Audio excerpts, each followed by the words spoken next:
cities aren't just futuristic concepts, they're becoming reality. But how do we ensure that they're not only smart, but also sustainable?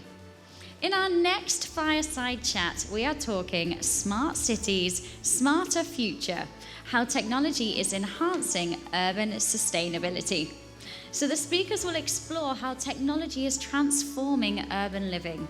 From energy-efficient systems to data-driven transportation, they'll discuss how these advancements can reduce environmental impact while improving the quality of life for citizens. So can you please welcome to the stage Dr. Suthasini Savisa. I hope I've said that right. Give him a round of applause. And Logan Formicola.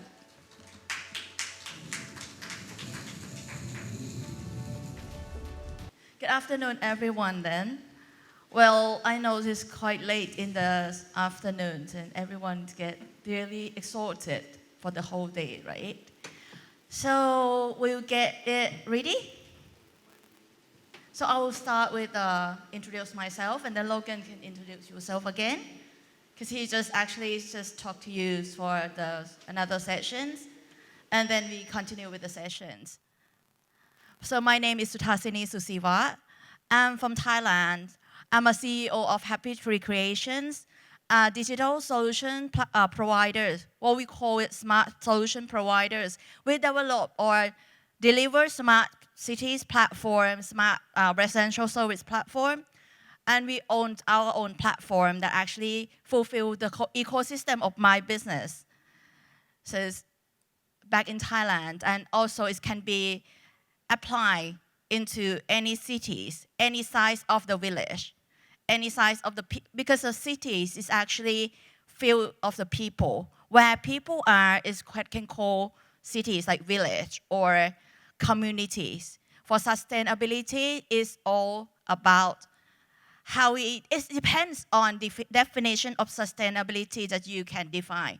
Some people looking for educational sustainability, so you say equality or quality of education that actually allow everyone to access all the qualities, like high qualities education. But then the other cities might looking for something like low pollutions, like a minute ago that you discussed about smart sustainability or ethics of EV, right?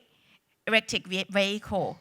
Whether it is actually clean energy or it's actually the waste that because of the short life cycle compared to the petrol one. So it depends on what you are looking for and the goal of sustainability development goal that you are looking for. So it depends on each of them that you pick up for your cities. So please, you can introduce yourself and then go on to share yourself. I'm the founder and CEO of EagleStar Dynamics, with a focus more so on technical services, drafting services, professional services, and scientific services. It's more of a research drafting-based company, creating impactful and innovative solutions for technologies of various sectors, such as renewable energy, propulsion, aviation, and other categories. So our topic today is more about renewable energy, and there are various approaches that can help to enhance urban sustainability as well as economic prosperity. I believe that advancing the technological frontiers for renewable energy to where a railway system, for example, can transfer energy between drones or hover vehicles, for example, would be a positive direction. I also believe that renewable energy will help clean up the pollutant levels that we have in the atmosphere, which are quite high, the detrimental effects of which are quite great. And there are so many other aspects that we can focus on today. Thank you. Okay, so what is actually about smart cities? What do you mean by that, or what we mean by smart cities? I think being able to integrate technologies, such as even through AR glasses or MR glasses, like for example, if you're riding on a train, imagine actually getting an update on the news via AR. Imagine receiving your health vitals via AR. So you don't have to look at your watch, you don't have to look at your cell phone. You can get that in real time. You can get that in real time through an AR device. So I think that there's a lot of interesting technologies that are coming upon the precipice, and I think that it's very interesting, and it's a very positive and healthy impact to the lifestyle of everybody that's existing. So actually, smart city is about everything. It's about living. It's about smart living for everyone that actually living in that cities, right? So in order to use the technology to enhance what can be make the cities more sustainability. It's not just sustain, it's not just smart, but the other things that you are involving with the governments. Because when we dealing with cities, you're dealing with local governments or the national governments as well. So securities of data or privacy of the data of the people, cyber securities, cyber attacks, all those stuff that you need to concern as well. In order to make smart city more sustained, you need to concern all those aspects, not just put any technology or buy any technology, but you need to think about who are living in that cities. The user or user experience, but now we call it human-centric. This mornings that you are already discussed is about customer-centric, right? Some people say it's data-driven marketing or marketing technology. But then we look at the word. Everything, technology is behind. Marketing first, technology later. So we use technology to reach the goal of marketing. Reaching the goal of marketing means you make customer happy. So smart cities who use it, all the stakeholders of the smart city application need to be happy about that, right? Yeah, I agree completely. I mean, you look at the smart cities and the expansion of this technology, there's a lot of various factors that come into play. We're looking at economics, we're looking at social integration, we're looking at technological integration. We have to make sure that all those factors are considered as we apply new technologies and new approaches. And then about infrastructure of the cities that the moderators mentioned about infrastructure like railways or road structure or even quality of living of the people in the cities. Did any smart cities actually looking for all those stuff? Different cities back in Thailand, you know Pattaya and Phuket. I believe everyone know about that, or Bangkok. People who living in those cities need different or having different pain point. So smart city need different function, different features that actually solving those pain points for sustainability in the future. So what kind of technology that can help enhancing more sustained or smarter future for the people in the cities? Yeah, so I think that renewable energy technologies that are integrated within an actual train system that can harness energy and transfer energy. You could even be your cell phone. So imagine like having your cell phone and being able to just Bluetooth power from the actual railway system, not having to use a backup battery power device. I mean, some of this is like a bit more research-based technologies, but there's so many various ways into which technology is going to advance and be incorporated into these fields. So. Well, is this actually every city in the world looking for the high technology stuff? Is the question. Because I believe when I do the research, marketing research or customer research or user research, we found out that some cities, they're not really looking for the high technology because they actually, we can call them like anti-technology stuff, right? Right, absolutely, yes. But it's not really that like that, right? If the technologies actually answer or solve that pain point, do you believe that, will you think that they will use it or not? I believe so. I mean, I think that once everybody gets a grasp of the applications and the benefits of those applications, it would be very well accepted, especially when there's an understanding and a benefit to these applications.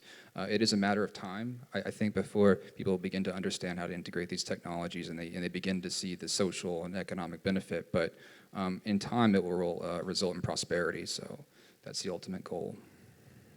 So in terms of sustainability or smarter future, what do you think? What can make up the people or smart cities actually smarter for the future? There's various ways that things can be made smarter when it comes to renewable energy technologies and smart cities. Some of these ways would be some of the things I've just touched on with incorporating wireless types of powering technologies, incorporating newer designs, coming up with basically renewable technology that has a self-perpetuating function. So I've actually done some work on this and some research on this with actual engineers.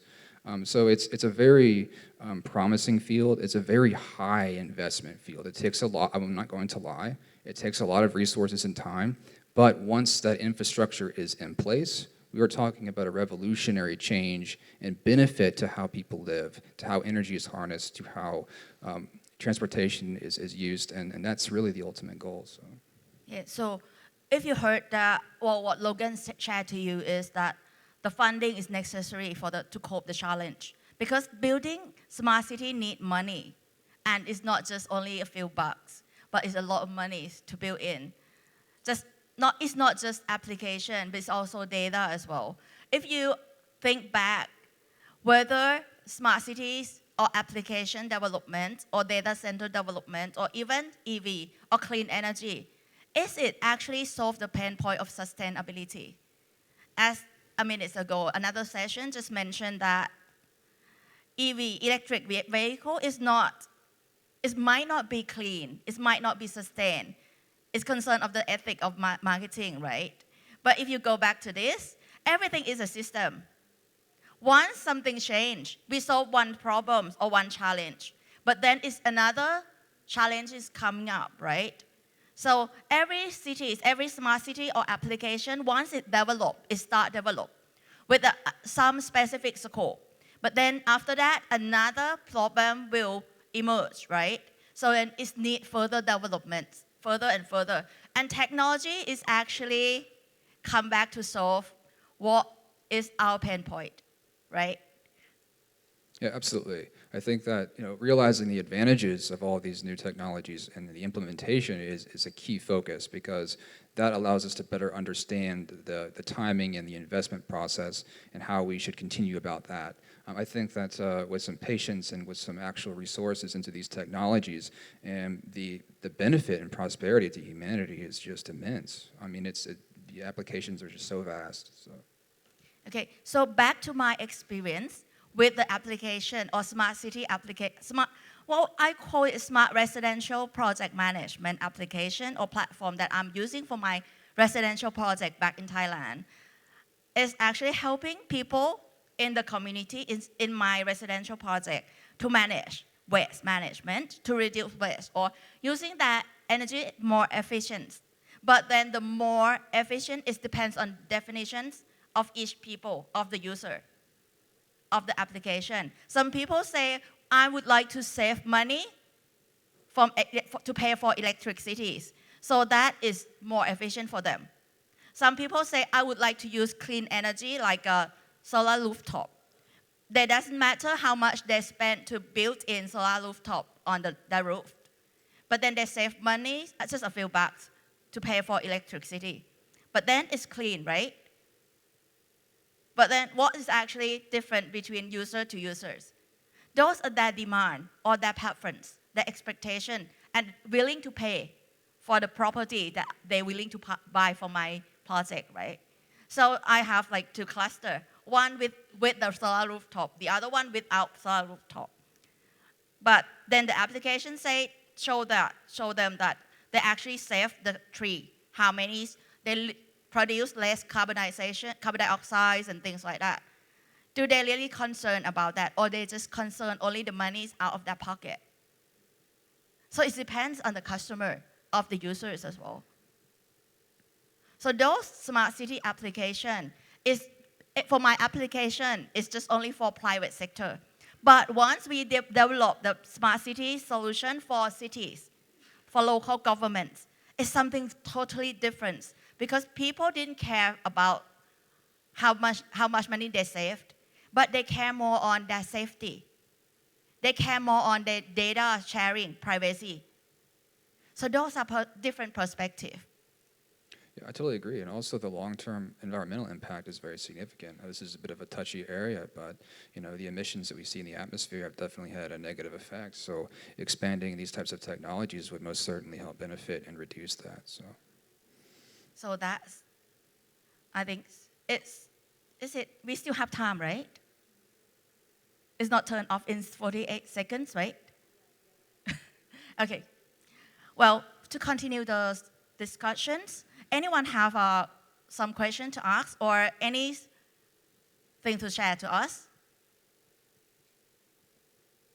Anything? Any questions? We welcome the questions. And so we can answer or share our experience. Or Logan, would you like to share anything else? I'm pretty much covered unless somebody has a question. I'd be happy to answer. Okay. Okay, well, thank you. Okay, then I think that it's not that much that we can share, right? Okay. Thank you very much for you to taking time to listen to us then. Yes, thank you so very much.